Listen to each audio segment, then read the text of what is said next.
오늘 우리가 함께 읽은 본문 말씀을 중심으로 막을 수 없는 하나님의 계획이란 제목으로 함께 은혜를 나눠보려고 합니다.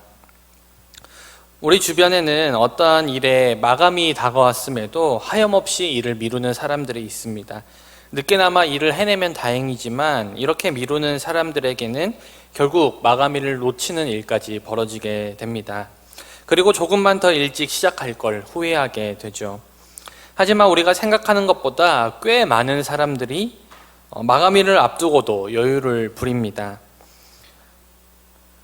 우리가 한번 학창시절 좀 떠올려 볼까요? 중간고사나 기말고사를 앞두고 미리 공부하는 학생은 소수에 불과합니다. 대부분은 시험 전날 당일치기로 시험을 준비하죠. 한번 고생한 뒤에는 다시는 그러지 말아야지, 다음부터는 미리 준비해야지 다짐을 하지만 또 다음 시험이 다가오면 당일치기를 하고 있는 자신의 모습을 발견하게 됩니다. 이처럼 많은 사람들이 마감일이 다가왔음에도 불구하고 일을 계속해서 미룹니다. 왜 그렇게 일을 미루게 되는 것일까요? 미국 국방부 고등연구계획국 논문을 작성하던 아모스 트레베스키와 다니엘 카네만은 1997년 계획 오류라는 말을 처음으로 사용하였습니다. 향후 노벨 경제학상을 받는 카네만은 한 프로젝트에서 영감을 얻어서 이 계획 오류라는 단어를 만들었다라고 고백을 합니다. 카네만은 자신이 진행할 어떤 프로젝트에 앞서서 함께 프로젝트를 할 학자들에게 이 프로젝트가 얼마 만에 끝날지 예측해 보라고 말했습니다. 그리고 함께 프로젝트를 진행할 학자들은 이 프로젝트가 완전히 끝날 때까지 평균 2년이 걸릴 것이다 라고 답을 했습니다. 하지만 실제로 모든 프로젝트가 마치기까지 걸린 시간은 2년의 4배도 훌쩍 지난 9년이 걸렸다고 하죠. 그러므로 이 계획 오류라는 말은 어떤 일을 진행할 때 늘 계획했던 것보다 많은 시간과 많은 비용이 사용된다는 심리학적인 용어입니다. 그렇다면 왜 사람들은 자신이 계획한 것보다 더 많은 시간과 노력을 소진하게 되는 것일까요? 왜냐하면 대부분의 사람들은 아주 낙천적인 관점에서 현상을 바라보려 하는 경향이 있기 때문입니다. 늘 최악의 상황을 고려하여서 계획을 짜야 하지만 그런 일을 전혀 상상조차 하지 않는다거나 아니면 그런 일이 일어날 것이라고 고려하지 않았기 때문에 계획된 시간을 지키지 못한다는 것이죠. 계획 오류의 대표적인 사례로는 시드니에 있는 오페라 하우스 건축 사례가 있습니다. 지금은 호주의 랜드마크가 된 시드니의 오페라 하우스는 처음 공사를 시작할 때만 해도 10년 이내 800만 달러로 완공할 수 있을 것이라 예측이 되었습니다. 그리고 공사가 시작되었죠. 하지만 실질적으로 공사가 완공된 시점은 처음 예측했던 것보다 10년이나 지난 1973년이었고 최종 비용은 800만 달러가 아니라 1억 200만 달러가 소진되었습니다. 이로 인해서 생긴 웃기고도 슬픈 이야기가 있는데 한 커플이 시드니 오페라 하우스 완공에 맞춰서 그곳에서 결혼하기로 약속했는데 오페라 하우스가 완공되었을 때는 이미 결혼을 한 것은 물론 이혼까지 마친 후였다고 합니다. 계획 오류의 사례만 보더라도 우리의 삶은 늘 우리의 계획대로 흘러가지 않음을 알 수 있습니다. 우리의 삶에는 너무나도 많은 변수들이 존재하고 때로는 나의 힘으로 통제할 수 없는 일들도 벌어지곤 합니다. 그럼에도 불구하고 우리는 때때로 지킬 수 없는 다짐을 하죠. 내가 다음에는 꼭 이것을 성공해야지. 예를 들면 이런 거죠. 나는 다음엔 꼭 다이어트에 성공할 거야. 난 다음에는 꼭 시험에서 좋은 성적을 거둘 거야. 내가 정말 다음에는 이걸 이루고 말 거야. 많은 다짐을 하지만 그리고 우리가 예배 후에도 내가 이제는 말씀 읽어야지, 기도해야지 다짐을 하지만 사실 우리의 삶에서 지킬 수 없는 다짐을 하는 경우가 꽤 많이 있는 것 같습니다. 오늘 말씀에서도 지킬 수 없는 다짐을 하는 사람들이 등장하죠. 바로 유대인들입니다. 오늘 본문에서 유대인들은요, 바울을 죽이기로 계획을 세웠습니다. 그렇다면 그 계획은 어떤 계획이었는지 함께 살펴보겠습니다. 본래 유대인들은 바울을 거짓된 소문으로 죽이려 하였습니다. 거짓된 소문으로 군중들을 선동하였고 바울을 때려서 죽이려는 찰나에 그 지역의 치안을 담당하던 천부장 루시아의 개입으로 유대인들은 바울을 죽이는 데 실패하였습니다. 성 내에서 바울을 죽이는 데 실패했던 유대인들은 다시 한번 이 바울을 없애기로 작정하였습니다. 유대인 40명이 이 예루살렘 좁은 길거리에 잠복해 있다가 바울을 죽이기로 작정한 것이죠. 그들은 우선 바울이 요새 밖으로 나올 수 있도록 유인할 구실이 필요했습니다.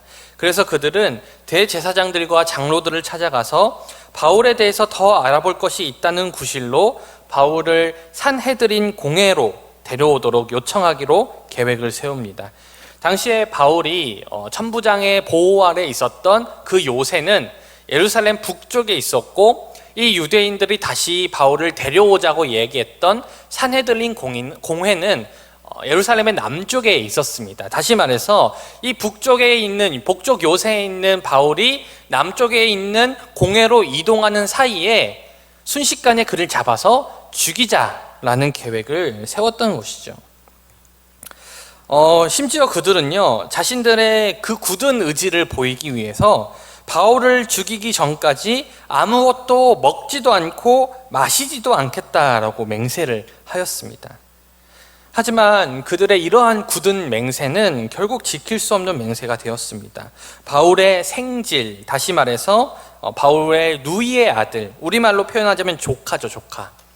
바울의 조카가 유대인들이 바울을 죽이려는 음모를 꾸미고 있다는 사실을 듣게 되었기 때문입니다. 당시 바울은 감금 상태에 있었지만 그가 로마 시민이었기 때문에 바울은 찾아오는 방문객들을 만날 수 있었어요. 그리고 바울의 조카는 바울에게 찾아가서 자신이 들었던 유대인들의 음모를 알려주게 됩니다. 그리고 바울은 그의 조카를 천부장에게 데려가 달라고 부탁을 하죠. 그리고 천부장은 그 모든 계획을 다 듣게 되었습니다. 천부장은 자신이 보호하고 있는 이 로마 시민을 살해당하도록 내버려둘 수가 없었습니다. 그래서 그는 당시에 유대 지방의 총독이었던 펠릭스의 관할로 넘기기 위해서 여러 가지 조치를 취합니다. 그는 가능한 속히 음모자들이 눈치채기 전에 바울을 이동하기 위해서 백부장에게 명해서 200명의 보병과 70명의 창명을 준비시켜서 호위 임무를 수행하게 하였고, 그날 밤 9시에 가이사랴로 떠나게 하였습니다. 천부장이 이러한 조치를 한 이유는 바울의 안전과 이동 속도를 유지하기 위함이었죠. 사실 이러한 조치는 엄청난 조치였습니다. 바울 한 사람을 이동하기 위해서 200명의 보병, 200명의 창병, 그리고 70명의 기병이 동원된 장면을 한번 상상해 보시기 바랍니다.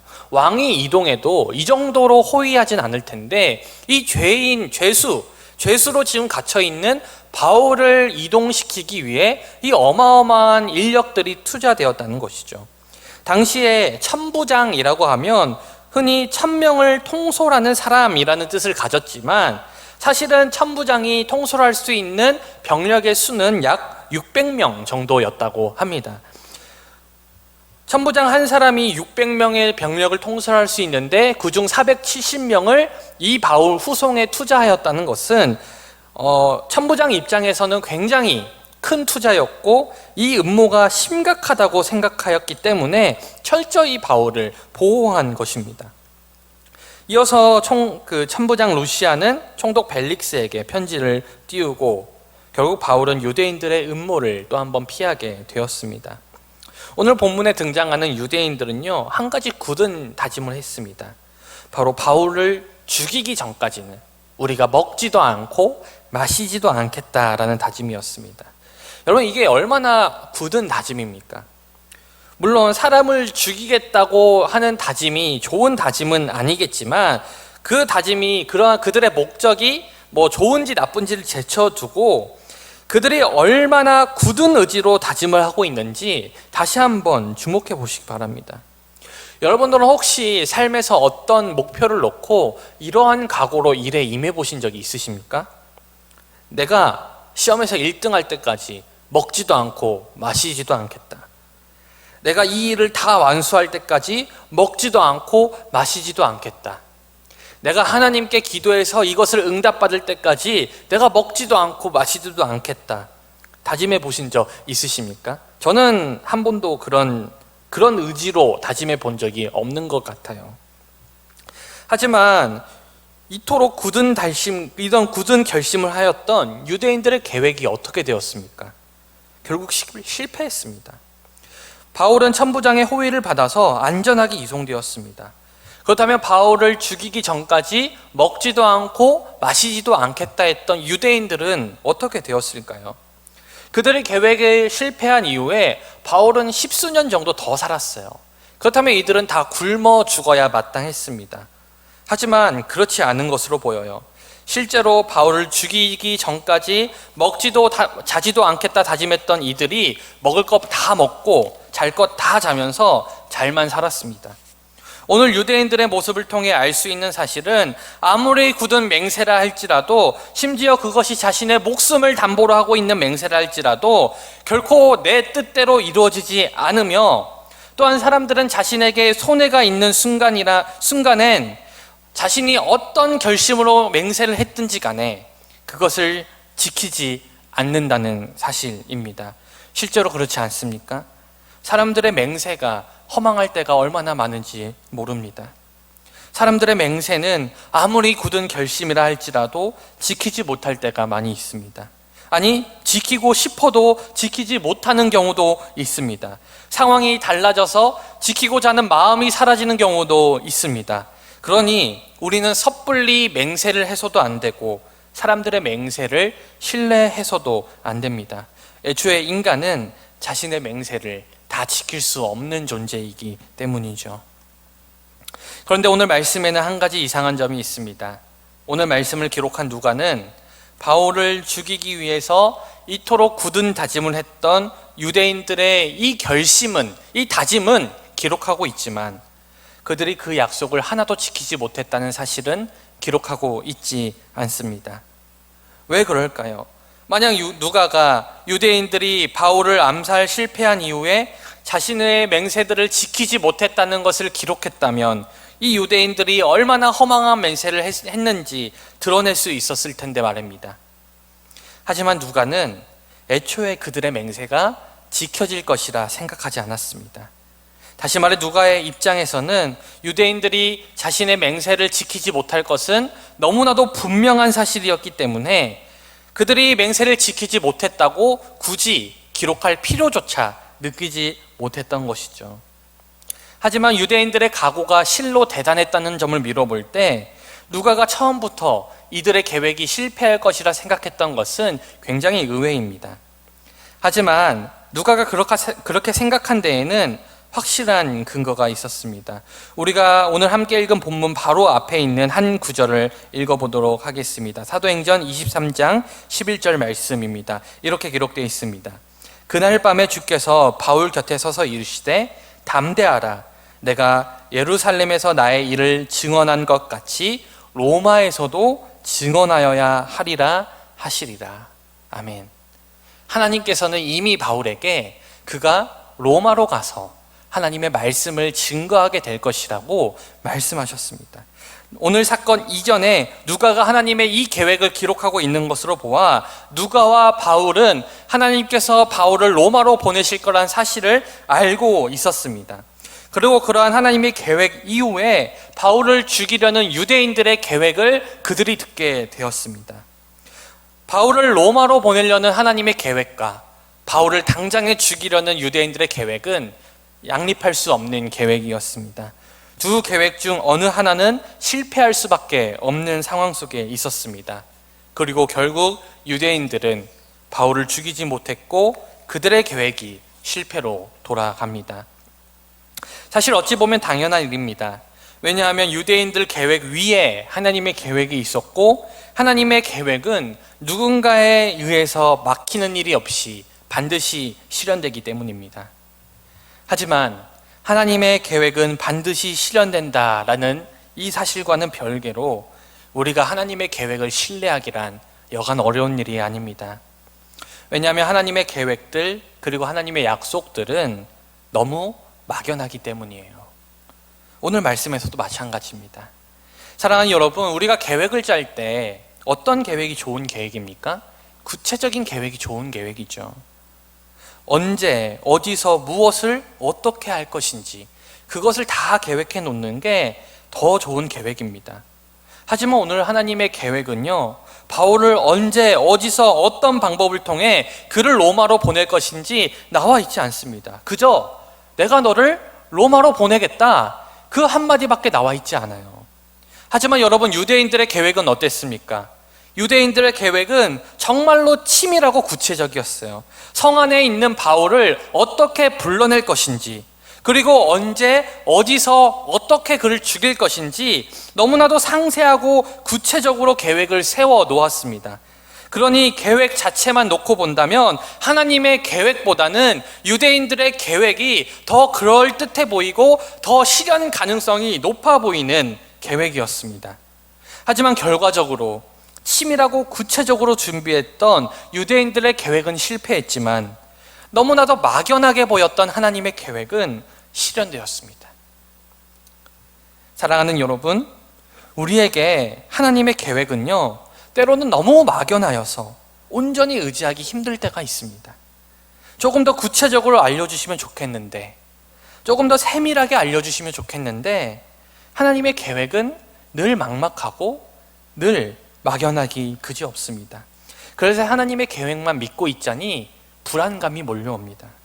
심지어 우리는 하나님의 계획이 무엇인지조차 분간할 수 없을 때가 많이 있습니다. 우리의 모든 삶이, 우리의 삶의 모든 순간들이 하나님의 계획 아래에 있다라고 이야기는 하지만 과연 내가 지금 겪고 있는 이 상황이 도대체 하나님이 어떤 계획을 품고 나를 지금 이 상황 속에 놔두셨는지 우리가 알지 못하고 깨닫지 못할 때도 너무나도 많이 있다는 것이죠. 그저 하나님의 계획이라는 말만 믿고 기다리자니 너무나도 막막하고 답답할 때가 있다는 말입니다. 하지만 여러분, 오늘 일이 진행되는 과정을 살펴보면 하나님께서는 결코 하나님의 계획을 막무가내로 이뤄 가시지 않습니다. 바울의 생지를 준비하셔서 유대인들의 계획을 알게 하셨고, 천부장 루시아를 사용하셔서 그가 대부분의 군대를 활용하여 바울을 안전하게 호위하도록 만드셨습니다. 적재적소에 필요한 사람들을 배치시키고 필요한 자원들을 배치시켜서 바울을 지켜주셨고 바울을 로마로 보내시겠다는 그 계획을 실현시키셨습니다. 무엇보다 오늘 바울을 죽이겠다고 위협했던, 어찌 보면 하나님의 계획을 가장 강하게 위협하던 이 유대인들의 계획을 사용하셔서 하나님은 오히려 바울을 더 신속하고 더 안전하게 로마로 보내셨습니다. 사랑하는 여러분, 하나님의 계획이 아무리 막연해 보일지라도, 아니 우리가 하나님의 계획을 알 수 없을지라도 하나님은 늘 계획이 있으시고 지금도 세밀하게 그 계획을 준비하시고 실현시켜 나가고 계십니다. 하나님은 적재적소에 필요한 사람과 자원들을 준비시키시고 심지어 하나님께서는 하나님의 계획을 방해하고 회방하는 인간들의 계획조차도 하나님의 계획을 실현시키는 도구로 활용하십니다. 다만 우리의 생각으로는 이해할 수 없고 우리의 뜻으로는 하나님의 뜻을 알 수 없기에 막막하고 답답할 뿐이죠. 그러니 우리가 기억해야 될 사실은 늘 막연해 보이다 하나님의 계획은 결코 막을 수 없다는 사실입니다. 하나님의 계획은 아무런 대책이 없어 보이나 하나님께서는 이미 모든 것들을 다 준비하고 계신다는 사실입니다. 여러분들을 구원하시기로 작정하신 하나님의 계획, 그리고 세계를 복음화하기 위한 하나님의 계획, 그 계획은 누구도 막을 수 없습니다. 그리고 그것을 위해서 여러분들을 들어쓰시기 위한 하나님의 계획 또한 그 누구도 막을 수 없습니다. 심지어 여러분들이 그 계획을 알지 못한다 할지라도 하나님의 계획은 결코 막힘이 없습니다. 그러니 우리가 할 일은 당장 나에게 맡겨진 일, 지금 내가 있는 그 자리, 그 업무, 그 학업, 나에게 맡겨진 모든 것들을 최선을 다하는 거예요. 지금 나에게 주어진 하나님의 계획은 알 수 없지만, 지금 나에게 바라시는 하나님의 뜻이 무엇인지는 알 수는 없지만, 하나님께서 나를 이 자리에 앉히신 뜻이 있음을 믿기에 우리는 그 자리에서 최선을 다해 섬겨 나가야 합니다. 설령 내가 지금 막 하고 있는 일과 내가 있는 자리가 내가 원치 않는 자리일 수 있고, 내가 하는 일이 시시하게 보일 수도 있습니다. 내가 이것을 해서 어떻게 하나님을 섬길 수 있는가, 내가 이것으로 어떻게 하나님의 일을 할 수 있겠는가 생각이 들 수도 있어요. 하지만 하나님의 원대한 계획이 지금 이 순간에도 이루어지고 있다는 생각을 한다면 우리는 지금 이 순간도 결코 가볍게 보낼 수가 없습니다. 그러니 언제나 어디서나 최선을 다해서 하나님의 일을 감당해야 마땅합니다. 그렇게 우리가 하나님의 계획을 믿고 한 걸음 한 걸음 걸어나갈 때 언젠가 우리의 삶을 돌아보면 모든 것이 하나님의 계획 안에 있었구나, 모든 것이 하나님께서 인도하셨구나, 모든 것을 하나님께서 이뤄내셨구나, 그렇게 고백할 날이 여러분들에게 분명히 올 것을 저는 확신합니다. 사랑하는 여러분, 하나님의 계획 안에서 늘 최선을 다해 살아가시고 지금 내가 맡은 그 자리에서 하나님이 나에게 맡겨준 사명을 성실하게 감당해 나가시기를 주님의 이름으로 간절히 축원드립니다.